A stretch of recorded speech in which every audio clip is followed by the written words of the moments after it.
Sir Shri द्वारा नया संदेश, new wisdom series for true progress in life. आप सबको शुभेच्छा, हैप्पी थॉट्स। हजारों कहानियाँ सुनी होंगी। एक पर्सन था, फलां जगह पैदा हुआ, फिर ये हुआ, फिर वो हुआ। Happening happening happening, sea of happening, समुंदर, सी ऑफ हैपनिंग, भवसागर घटित हो रहा है। अब ये घटित हुआ, अब वो घटित हुआ, अब ये लहर उठी, अब ये लहर उठी, अब कुछ अलग, वो भी समाप्त। जानने वाला किस अवस्था में है, वो स्वयं को जान गया तो कैसे देखेगा।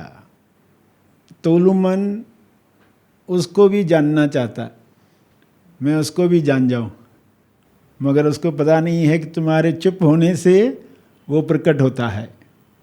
तो बहुत आसान सरल होने के बावजूद भी अध्यात्म इतना कठिन क्यों हो गया? मन की इसी आदत की वजह से। और आप ये बातें कुछ समझ पा रहे हो। अपना होना, बीइंग, हूँ, जो गुंजार चल रही है, लगातार चल रही है, होने के एहसास के साथ आपका जिंदा होना जो महसूस होता है, वो गुंजार चल ही रही है, वो कभी रुकी नहीं। इसलिए वो मेमोरी में नहीं जाती। मेमोरी में कौन सी चीज़ जाती है कि हुई और ख़त्म हो गई। कुछ चीज़ हुई और ख़त्म हो गई। सुबह नाश्ता खाया, ख़त्म हो गया, अभी याद है, हाँ नाश्ता खाया था, मेमोरी में है। जो भी समाप्त हो रहा है वो मेमोरी में है। जो समाप्ति न हो उसको मेमोरी में कब रखोगे? तो इसलिए अनुभव मेमोरी में नहीं होता, उसको डायरेक्ट एक्सपीरियंस करना होता है। इसलिए आपको बिठाया जाता है, बैठे रहो सुस्त लोगों की तरह। फर्क है एक, सुस्त लोग भी ऐसे ही बैठते जैसे आप बैठे हो ना।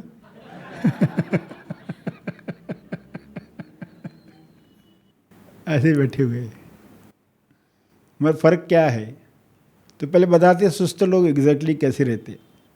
3 सुस्त लोग बैठे अपने मकान में, दरवाज़ा खुला है, टेबल के चारों तरफ बैठे हैं, खाना रखा है, खाना खाने बैठे हैं और सलाद में डालने के लिए नमक ही नहीं है। फिर पता चलता है सब्जी में भी नहीं डाला है। तो कहते हैं कोई जाए मार्केट से लेकर आए नमक, तो तू क्यों नहीं जाता है? बोला तू जा। ऐसी बातचीत चल रही है। अब कैसे हो फैसला? तो सोच लेते हैं कि ऐसा करते हैं कि अभी हम में से कोई कुछ नहीं बोले, जो बोलेगा वो बाहर जाएगा। जो पहले बोला वो बाहर जाएगा। किसी भी कारण से कोई बोल पड़ता है ना, अरे बहुत गर्मी हो रही, तू बोला निकल अब बाहर। तो बैठे हुए हैं, खाना पड़ा हुआ है, हर एक सोच रहा है कोई और बोलेगा, मुझे न जाना पड़े। बैठे हैं मज़े से। अभी पता नहीं कब तक बैठे रहेंगे, अगर कोई बोला ही नहीं तो। आप तो सुनने वाले हो खाली। शशि के MS को ही अलाउड है बोलना। तो जो बोलेगा उसको बाहर जाना है। बाहर जाना यानी किधर? कहानी के बाहर, कहानी से बाहर जाना है। मगर ये तेज सुस्त इंसान के लिए कहा जा सकता है। मगर इन सुस्त इंसानों के लिए क्या कहा जाए? ये बैठे हुए हैं, शाम हो गई और बैठे बैठे ऊँघ रहे। किसी ने देखा कि ये 3 लोग ऐसे ही पड़े हुए हैं, अंदर आए और पूछा क्या हो गया? वही बोल ही नहीं रहा है। बोलेंगे तो फंसेंगे। इसको हिला रहे, इसको हिला रहे, अरे कुछ तो बोलो, पानी दे, ये करे वो करे, दवाई दे, बोल ही नहीं रहे, सांस चेक कर रहे। आखिर उठा के हॉस्पिटल भी लेकर गए तीनों को। अभी वार्ड में पड़े हुए तीनों, एक ही बिस्तर पर, 3 बेड है आजू बाजू ऐसे पड़े हुए हैं। हर एक वेट कर रहा है कोई और बोले। डॉक्टर सुई लेकर आ गया। अभी पहले को जब लगा ही रहा था, अरे मैं जिंदा हूँ, मैं जिंदा हूँ, तुरंत 2 बोल पड़े, तू बाहर जा अब। तुझे जाना पड़ेगा अभी नमक लाने, तुमको जाना पड़ेगा, अब जीत गए। तो सुनकर तो बहुत मज़ा आया, क्योंकि ये शारीरिक सुस्ती की बात आपने सुनी। इंसान एक मानसिक सुस्ती में पड़ा हुआ है।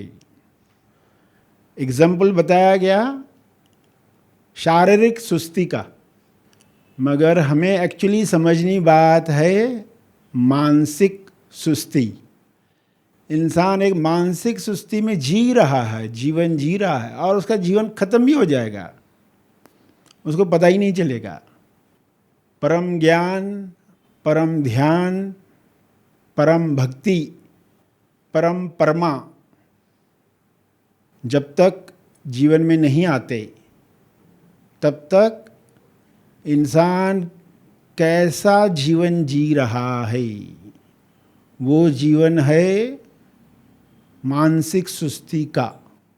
और क्या शब्द सुने आपने? परम ज्ञान।